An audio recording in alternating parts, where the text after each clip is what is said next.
The first Olmec head. This was the first Olmec head discovered, and I was curious as to what the first people who saw the head wrote about the discovery. One of the first documents was Stone Monuments of Southern Mexico by Matthew W. Sterling, who we see here with the first head, and he was accompanied by his wife, also an archaeologist in her own right, who made valuable contributions. They remind me of the Le Plongeons. In that report, we read, at first impression, the features seem quite negroid in appearance, but in general, the head may be considered to represent an unusually fine example of the broad-nosed, short-faced figures, evidently an early type. Early is a key word as he doesn't compare them to the current people, and he also notes the hair, which you can see in an earlier picture. He also writes that the first writing about the site came from Jose Melgar in 1871. Jose mentions that what amazed him is the Ethiopian type. I was also interested in the rest of Jose's article since he was trying to prove that there were black people in Mexico. As a work of art, it is, without exaggeration, a magnificent sculpture, as can be judged by the accompanying photograph, but what most impressed me was the Ethiopian type it represents. I reflected that undoubtedly there had been black people in this country, and that this must have been in the earliest times of the world. That head was not only important for Mexican archaeology, but could also be important for that of the world in general, for it evidenced a fact with far-reaching consequences. I translated his original document, and I'll show some of the proof he gave to support his argument about indigenous blacks in Mexico. First, he mentions that the findings are corroborated by figures on a wall of Chichén Itzá in Yucatan, where there appear a white, an Indian, and a black man. In this photo, they look yellow and brown, but here we get a better look at what he could be talking about.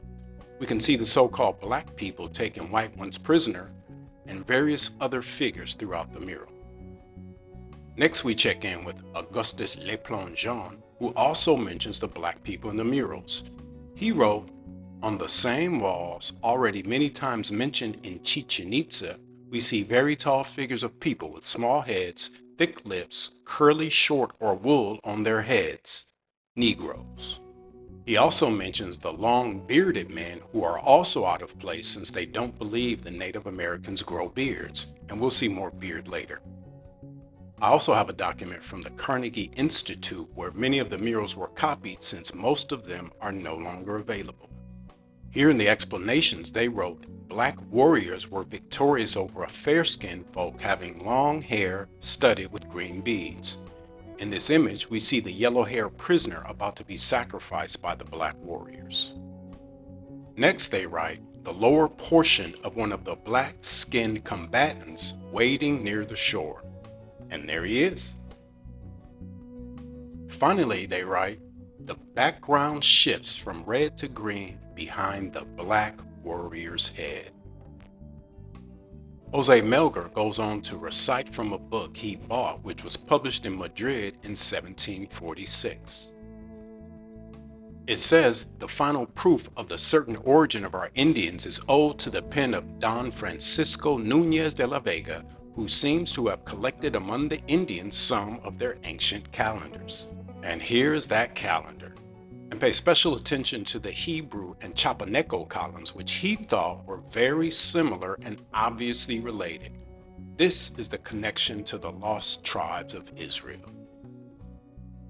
In the same document, they talk about the 7 little black men, which Le Plongeon was also familiar with, as he names the black chief or the king of the blacks. He also noted there were 7 of them, and he knew where the bishop got the calendar. The bishop added that the Indians both fear and remember the black man because he was a great and cruel warrior. Here in Wikipedia, they relate this black Maya god to Hermes and Mercury, who is Thoth in ancient Egypt. Next, we have a couple ceramics discovered by Sterling, and these led to the speculation that they were Semitic.